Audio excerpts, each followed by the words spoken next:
You are listening to Hawaiian Potpourri. The time now is 9 minutes past the hour of 7 o'clock, and today is the 29th day of July in the year 2012. We are produced by the Hawaiian National Broadcast Corporation, and I am your host, Poka Lainui.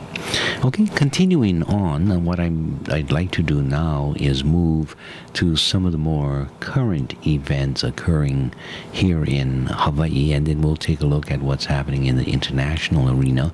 But for the local stories, it's essentially elections, and rail.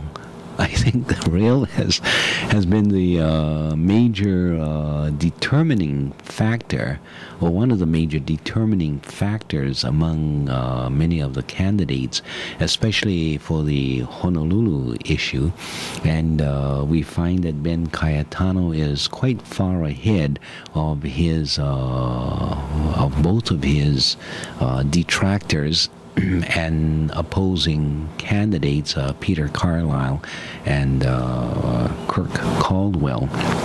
Although Kirk Caldwell now comes even with Peter Carlisle in terms of the matchup between both of them, the Honolulu Star Bulletin essentially saying that statistically they are even, although Cayetano is ahead of both. Cayetano gathering 44% of the poll votes, while Carlisle and Caldwell are between 25 and 27%. So you can put them at about 50, maybe 51, 52%, while Cayetano is at 45%. But that's the addition of both of them. Of course, any candidate will have to take the election by a majority of the votes, not by a plurality of the votes, so that the winner will have to get over 50% of the votes cast in order to be successful.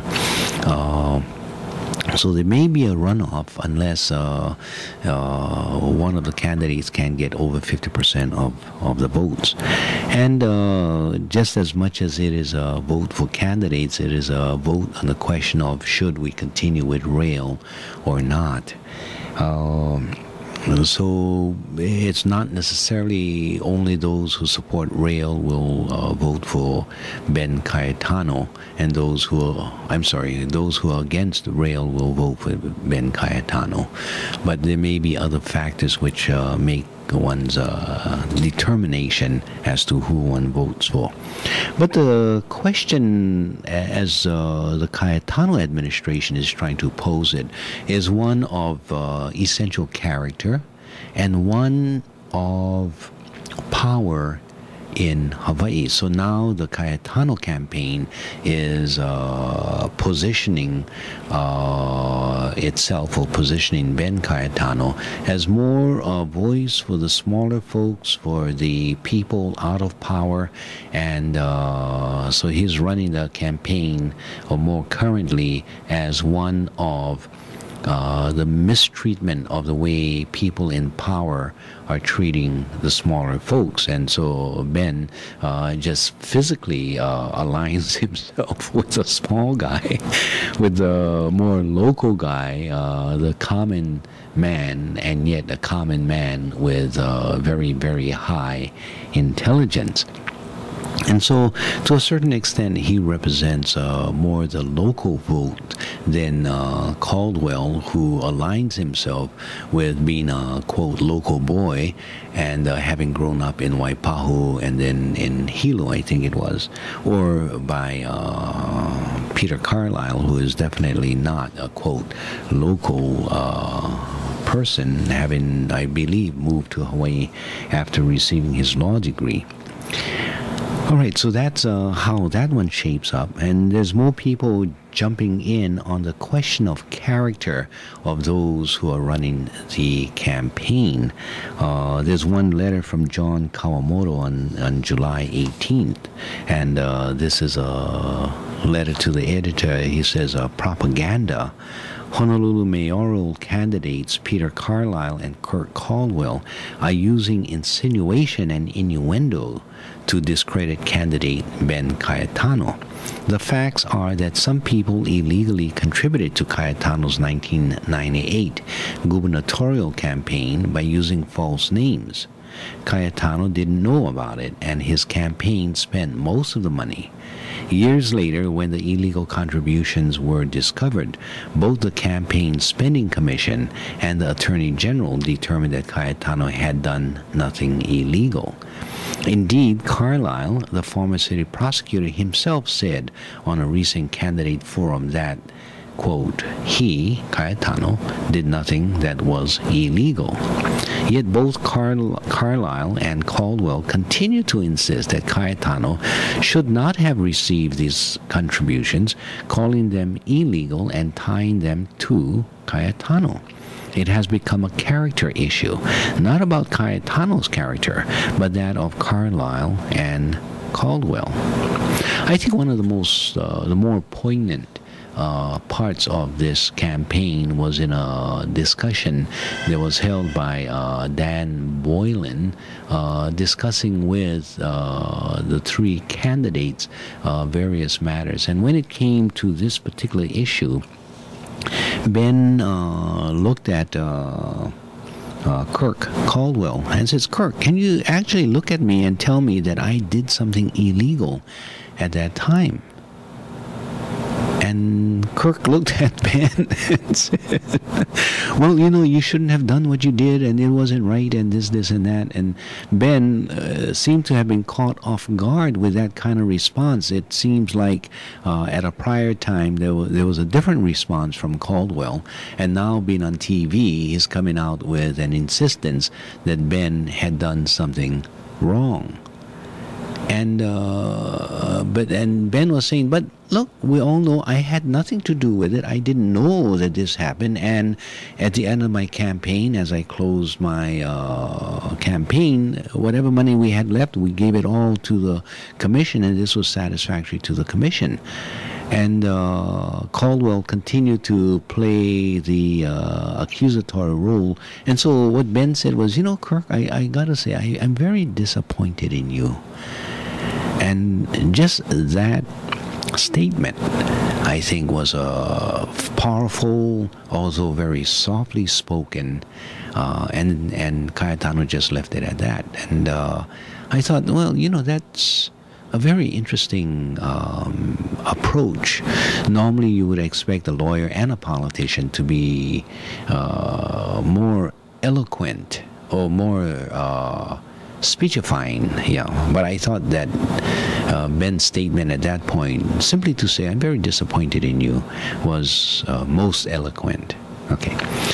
Anyway, those are some of my views, and we do have a caller on the line, so let's go directly to the caller. Aloha, caller. Thank you for calling. Welcome to the program. Hello, caller. Good morning, Poga. Yes, good morning. Yeah, when I saw in this morning's paper that Cayetano continues to be ahead, that according to this particular poll, he has the same support he has before the PRP campaign against him. I imagine the PRP people, what do you think they're feeling at this point? Huh? They spent all this money, and he's ahead of their candidates. Yeah. I refer to it really as Cayetano versus Kirk Carlisle or Peter Caldwell. It's the same thing. Yeah. Like Cayetano said to them, "What are you guys, potted plants?" And their deference to Illinois. Yeah. That's right. Boy, I would expect the next time Carlisle goes to meet Senator Illinois, if he's still a mayor, that he will prostrate himself and allow the senator to walk over him right as he gets off the plane. Huh? This guy's really, and then Carlisle. he brought up in one of these forums about the campaign funds, yeah? I mean, he had the nerve to bring that up, yeah? So Cayetano, I remember telling him, well, Peter, you were a prosecutor. Why did you prosecute me? Right? But he wouldn't prosecute him, but he'll bring it up in his forum and smear him with it, yeah? Yeah. So it's really disappointing about Carlisle. And I would think, too, all the years he was a city prosecutor, how come the police don't support him when he runs for mayor? Yeah, they supported Caldwell, is it? Yeah. They didn't support Carlisle 2 years ago, and they're not supporting him now. You wonder why. He was a prosecutor, right?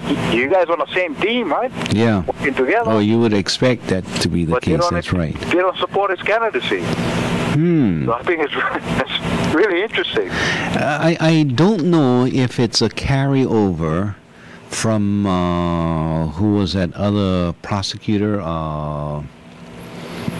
What was his name? He was the first elected prosecutor.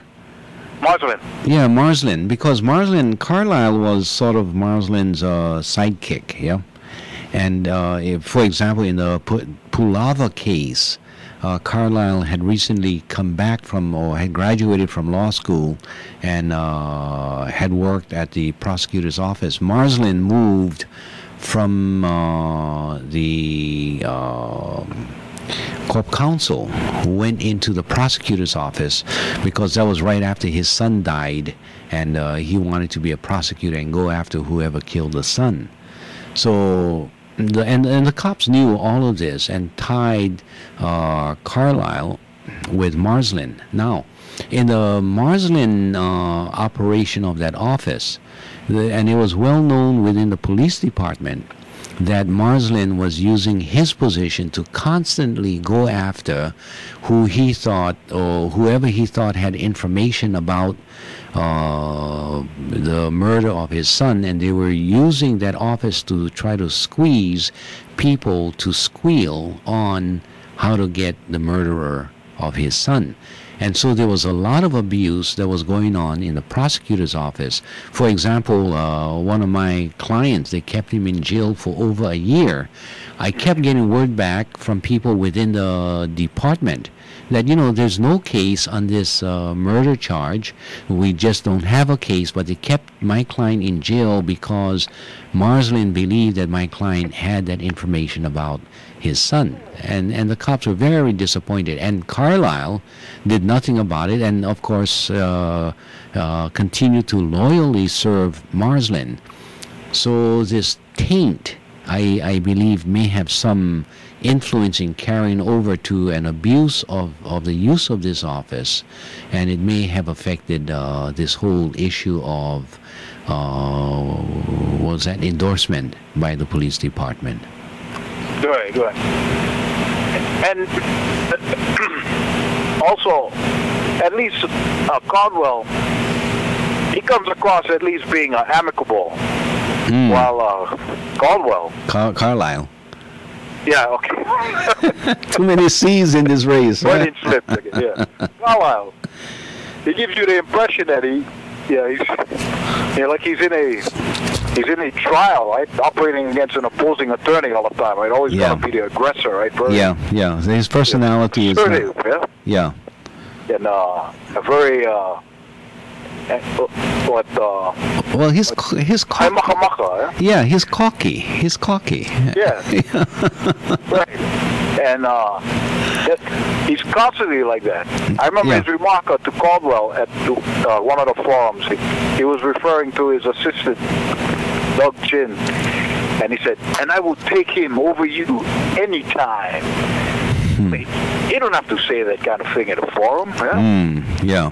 And furthermore, if you speak so highly of your of Doug Chin, because he was asked how come his assistant Chin approved the raising of the city's debt limit without his knowledge or approval, and he said that's okay with him, and I think.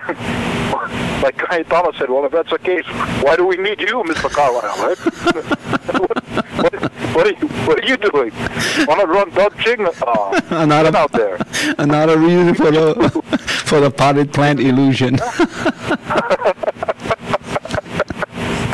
But this PRP, to see these guys spend all this money and no change, all these lies, yeah, and then when you look at the polls, what do you get, right? Yeah, it's zero. It's like going up into the poly, right, and taking a pee, when the wind is blowing, Relief but no satisfaction. But now they get some ads running, from this Dennis Mitsunaga, who is one of these people that John White mentioned one time. He said in the press that it's alarming that Dennis Mitsunaga is he said he had some association with the Cayetano campaign, and that this is alarming because Mitsunaga was involved in this illegal contribution. Yes. So Mitsunaga now has countered with ads, calling John White a liar, saying that PRP should fire him, and that he himself was involved with the Hirono campaign. Right. And they received $98,000 in illegal contribution. And he was nothing about Hirono running for office. Yeah. Well, actually, John White was the finance or head of the Hirono campaign, so he would have been even closer to this kind of deals, and he would be more in position of responsibility and liability, it seems, for taking these illegal contributions. Yeah, I was just going to go into a story on this precise piece, and noting the time right after the story, I'm going to take a break. So why don't you call back and then we can discuss that? But I'll just go ahead and read the story from BJ Reyes. Okay. Okay. Thanks for calling. Take care. Aloha. And let's go to that particular story. And this appears in the Friday newspaper Star Advertiser at page 822. Supporters of Honolulu mayoral candidate Ben Cayetano have begun a round of radio ads defending themselves against, quote, smears and, quote, attacks by the pro-rail group Pacific Resource Partnership and its executive director, John White. The radio spots began airing Thursday and featured Dennis Mitsunaga, president of Mitsunaga and Associates, an architectural, engineering, and construction management firm with government and private contracts, and his daughter, Lois. We are sick of listening to his lies and smears. We consider it our responsibility to expose him to the public for the hypocrite that he is, Lois Mitsunaga said in an email. She said the ads, scheduled to run until the August 11 primary, cost $30,000 and were paid for by her father. The 60-second radio spot aims to rebut an ad campaign by PRP, an advocacy group for contractors and unionized carpenters and construction workers that is behind the Political Action Committee. Read Ben's record. The PAC has been airing ads and undertaking an email campaign against Cayetano and his mayoral campaign, which is based on stopping the city's rail project.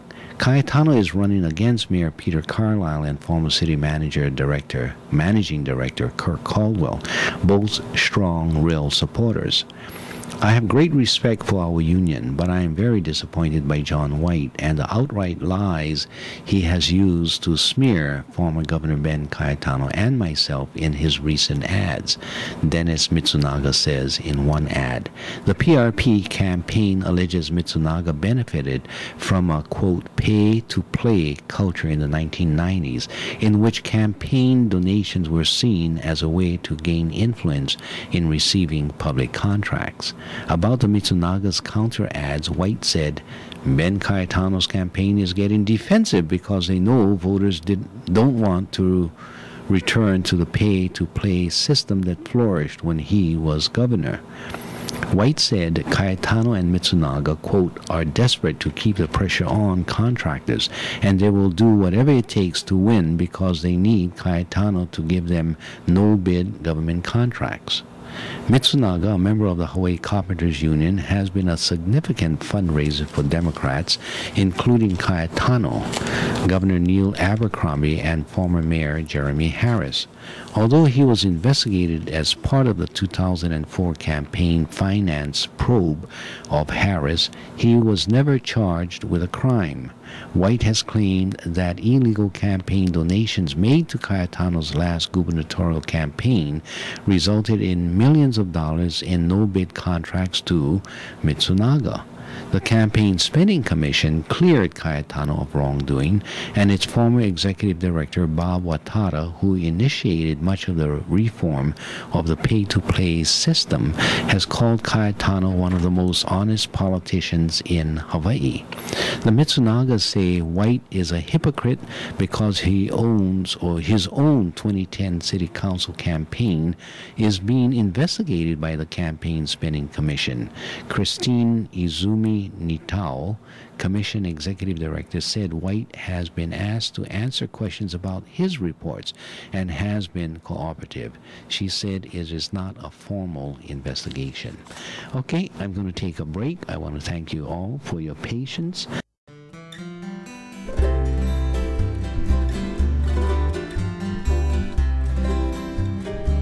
Kaulana na pua o Hawaii, Kupa ama hope o ka aina, Iki mai ka elele o ka loko ino, Pala pala anunu me ka pata.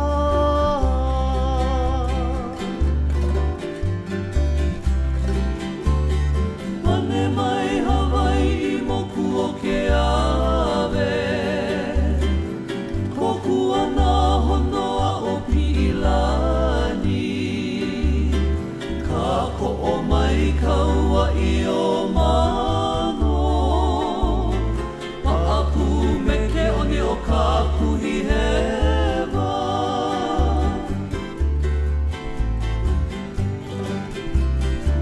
Aolea e kau I ka pulima, Maluna o ka pepa o ka enemi, Po'ohui ai nā ku ai hewa, I ka pono sivila a o ke kanaka.